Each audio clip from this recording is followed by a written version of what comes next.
प्रश्न हमारे भीतर खड़ा होता है। जब हम सूर्य नारायण भगवान को अर्घ देते हैं, जल चढ़ाते हैं, तो वो जल पृथ्वी पर जब गिरता है तो उसके छींटे हमारे शरीर पर लगते हैं। क्या वो ठीक है? क्या वो श्रेष्ठ है? तो शिव महापुराण की कथा कहती है, जब हम सूर्य को अर्घ देते हैं, सूर्य को जल चढ़ाते हैं, वो पानी जब पृथ्वी पर गिरता है, उसके छींटे हमारे शरीर पर लगते हैं, तो वो श्रेष्ठता का भाव निर्मित करते हैं। वो गलत नहीं हो सकता। कारण अब वो भी समझ लीजिए।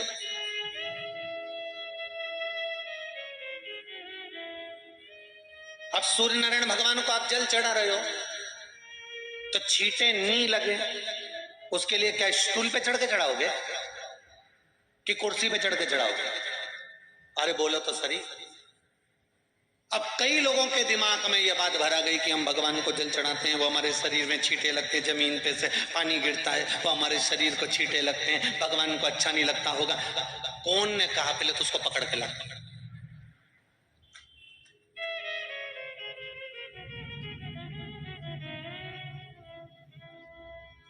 क्योंकि मेरे राम जी महाराज, मेरे भगवान कृष्ण, बड़े बड़े संत, साधु, सन्यासी, तपस्वी, साधक, उपासक जितने भी हुए, जिन्होंने सूर्य की आराधना करी, इन्होंने टेबल पे चढ़कर या कुर्सी पे चढ़कर जल नहीं चढ़ाया। इन्होंने पृथ्वी पर खड़े होकर ही, क्योंकि पृथ्वी तत्व के देव हैं शिव। जब हम मृत्यु लोक पर खड़े होकर, पृथ्वी पर खड़े होकर भगवान शंकर का भाग पृथ्वी तत्व को धारण कर कर जल को हाथ में लेकर जब समर्पित करते हैं, और जो जल नीचे गिरता है वो शरीर पर अगर लगता है तो हमको उसका आशीर्वाद ही प्राप्त होता है, दोष नहीं लगता।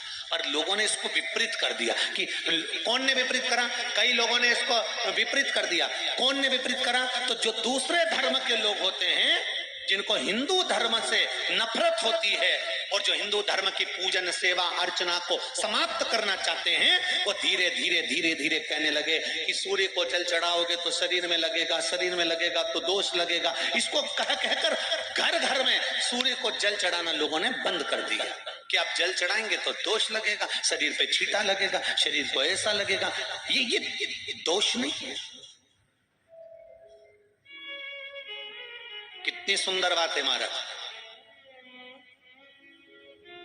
सूर्य नारायण भगवान को जब जल चढ़ाया जाता है, हाथ सिर से 8 इंच की दूरी पर होना चाहिए। जम के बोलिए, सिर से कितना ऊंचा होना चाहिए? 8 इंच ऊपर अपना हाथ होना चाहिए मस्तक से सूर्य को जल चढ़ाते समय। और ना चांदी का, ना स्टील का, ना लोहे का, ना प्लास्टिक का, ना कांच का, ना सोने का कोई बर्तन, ना कांसे का, ना एल्युमिनियम का, ना पीतल का, केवल एक पात्र होना चाहिए, वो है तांबे का। काय का पात्र होना चाहिए? तांबे का पात्र। और सूर्य नारायण भगवान को जब 8 इंच ऊपर तुम्हारा हस्त है, और जब हम सूर्य को जल चढ़ा रहे हैं, कैसे जल चढ़ाना है वो भी समझ लीजिए। अगर कोई कैंसर का मरीज है, जिसके चेस्ट में कैंसर आ गया हो, लेफ्ट में, राइट में कहीं पर कैंसर आ गया हो, या कोई गठान आ गई हो, तो महाराज आप जल चढ़ाते समय उस जल की धार को, सूर्य भगवान को जब चढ़ा रहे हो, तो धार आपकी गठान की ओर जाना चाहिए, जिससे सूर्य की किरण उस जल में से आपके उस स्थान पर पड़े, उस जगह पर पड़े जहां पर गठान है। महाराज आप लगातार जल तो चढ़ाना चालू करो, अच्छे अच्छे डॉक्टर फेल हो जाएंगे और कह देंगे गठान ठीक हो।